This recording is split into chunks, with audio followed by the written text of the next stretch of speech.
ഒരു സിനിമയിലേക്ക് പ്രിയദർശനെ ഒതുക്കാനാവില്ല. പക്ഷേ എങ്കിലും ഇതൊരു ലാൻഡ്മാർക്ക് ഇയറാണ്. അതുകൊണ്ടാണ് അവിടെ നിന്ന് തന്നെ തുടങ്ങുന്നത്. പൂച്ചയ്ക്കൊരു മുക്കുത്തിയുടെ 40 വർഷം. അതിനു മുമ്പും പ്രിയദർശൻ സിനിമയിലുണ്ടായിരുന്നു, എഴുതിയിരുന്നു. കുയിലിനെ തേടി, എങ്ങനെ നീ മറക്കും, തിരനോട്ടം, മോഹൻലാലിനെ തിരശ്ശീലയിൽ എത്തിച്ച.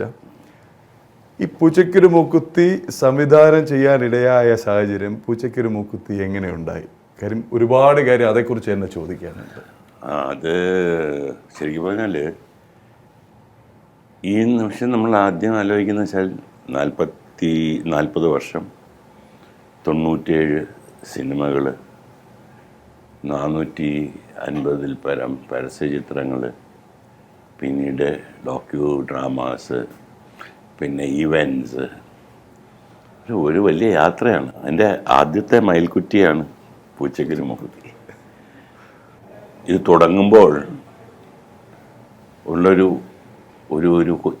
ക്വസ്റ്റ്യൻ മാർക്ക് ഉണ്ടായിരുന്നു. പൂച്ചയ്ക്കൊരു മൂക്കുത്തി കഴിഞ്ഞു, ഇനി എന്ത് എന്ന്. അതെല്ലാ ആദ്യത്തെ സിനിമ സക്സസ്ഫുൾ ആകുന്ന ആളുകൾക്കും ഉണ്ടാകുന്നൊരു നാച്ചുറലായിട്ടുള്ള ക്വസ്റ്റ്യനാണ്. കാര്യം, ഒരു സിനിമ, ആദ്യത്തെ സിനിമ എല്ലാവരുടെയും മനസ്സിലുണ്ടാവും.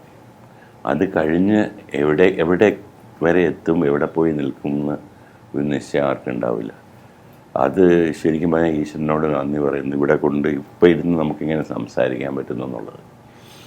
ഈ ഒരു എന്താ പറയണത്, തമിഴ്, തെലുങ്ക്, കന്നഡ, ഹിന്ദി, അങ്ങനെ പല ഭാഷകൾ, ഇതിൽ കൂടെ പോയ യാത്ര തിരിഞ്ഞു നോക്കാൻ പറ്റുമ്പോൾ, തിരിഞ്ഞു നോക്കുമ്പോൾ കാണുന്ന പൂച്ചയ്ക്കൊരു മൂക്കുത്തിയാണ്. തീർച്ചയായിട്ടും എങ്ങനെ നീ മറക്കും, കുയിലിനെ തേടി, എൻ്റെ കളിത്തോഴൻ, അങ്ങനെ കുറേ സിനിമകൾ തിരക്കഥ എഴുതിയിരുന്നെങ്കിലും ഈ കുയിലിനെ തേടി, അപ്പോൾ എങ്ങനെ നീ മറക്കുമിൻ്റെ ഒരു സ്റ്റുപ്പൻഡസ് ഹിറ്റായിരുന്നു. അത് ഭയങ്കര ഹിറ്റായിരുന്നു ആ സിനിമ. ആ സിനിമ കഴിഞ്ഞപ്പോഴാണ് ഡയറക്ഷൻ ഒരു ഇത് തോന്നിയത്. വെച്ചാൽ എഴുതിയ 3 സിനിമകൾ അടുപ്പിച്ച് നന്നായിട്ട് ഓടി.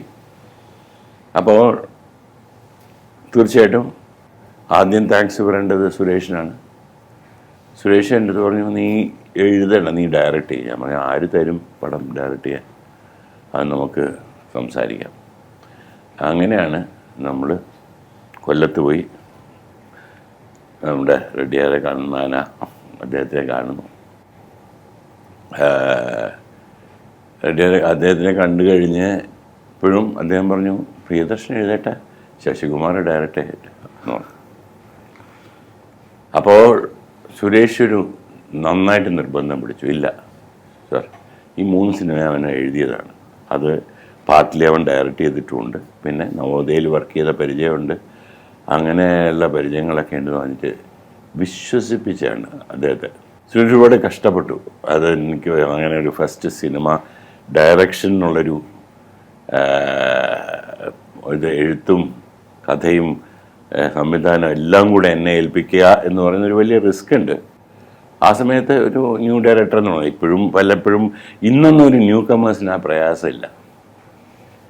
So anyway it happen. പക്ഷേ ശരിക്കും പറഞ്ഞാൽ എൻ്റെ പൂച്ചയ്ക്കൊരു മൂക്കുത്തി എന്ന് പറഞ്ഞതിൻ്റെ ഇൻസ്പിറേഷൻ എന്തായിരുന്നു വെച്ചാൽ, ചാൾസ് ഡിക്കൻസിൻ്റെ സ്ട്രേഞ്ച് ജെന്റിൽമാൻ എന്ന് പറഞ്ഞൊരു പ്ലേ ഉണ്ട്.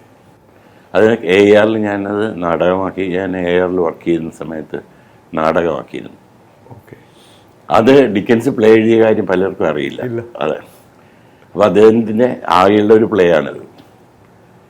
ഈ നാടകം അച്ഛൻ ഈ ലൈബ്രറിയനായതുകൊണ്ട് ഡിക്കൻസ് അച്ഛനാണ് എൻ്റെ തന്ന് ആ അങ്ങനെ നാടകം ഇവിടെ ഉണ്ടെന്ന് പലരുടെ ഒരു കമ്പൈൽ ചെയ്തൊരു പുസ്തകമായിരുന്നു. അതിനകത്താണ് ഡിക്കൻസിൻ്റെ പ്ലേ. ഭയങ്കര രസമായിരുന്നു. അതാണ് പപ്പുവേട്ടൻ. പപ്പുവേട്ടൻ്റെ കഥ വെച്ചാൽ അപ്പോൾ ആ ട്രാക്ക് ഭയങ്കര ഇൻട്രസ്റ്റിംഗ് ആയിട്ട് എനിക്ക് തോന്നി. ഇത് ഞാൻ നാടകമാക്കിയപ്പോഴും ഭയങ്കര രസമായിരുന്നു. പക്ഷേ ഹീറോ ഇല്ല, ഹീറോയിൻ ഇല്ല. പിന്നെ എന്ത് ചെയ്യും? പിന്നീട് ബാക്കി ക്യാരക്ടേഴ്സിനെ ചേർക്കുകയാണ് പല സ്ഥലത്തുനിന്നും കൊണ്ടുവന്ന്. പക്ഷെ ഇത് വായിച്ചു കഴിഞ്ഞ് എനിക്ക് വായിക്കുമ്പോഴുള്ള എന്താണെന്ന് വെച്ച് കഴിഞ്ഞാൽ, ചിരിക്കാനും തോന്നുന്നതിനേക്കാട്ടും കൂടുതൽ ടെൻഷൻ ആദ്യത്തെ അറ്റംപ്റ്റാണിത്. നമുക്ക് എഴുതുമ്പോൾ തോന്നുന്നത് ചിരിക്കാൻ തോന്നുമോ? അങ്ങനെ എൻ്റെ ഒരു ആസിഡ് ടെസ്റ്റ് ഉണ്ടായിരുന്നു. എന്തായാലും സിനിമ തുടങ്ങാൻ പോകുന്നു. അതിൻ്റെ തലേ ദിവസമാണ് ശ്രീനിവാസൻ വന്ന് ഞാനിത് വായിക്കാൻ കൊടുത്തു. എന്നിട്ട് ഇങ്ങനെ ശ്രീനിയുടെ റിയാക്ഷൻ കാത്തിരിക്കും. ശ്രീനി എന്ന് ഇത് എങ്ങനെ ഒപ്പിച്ചെടുത്തു എന്ന് ചോദിച്ചു. എങ്ങനെ കുരുക്കിയടോ? ഞാൻ ഇന്ന് വരെ ഓരോ സമയത്തും ഇത് എവിടെ പോയി അവസാനിക്കുന്നു എന്നുള്ളൊരു ടെൻഷൻ. ആ ശ്രീനിയുടെ ആ ഒരു ചോദ്യം എനിക്കൊരു വലിയ ഇൻസ്പിറേഷൻ, ഒരു ആത്മവിശ്വാസം തന്നു.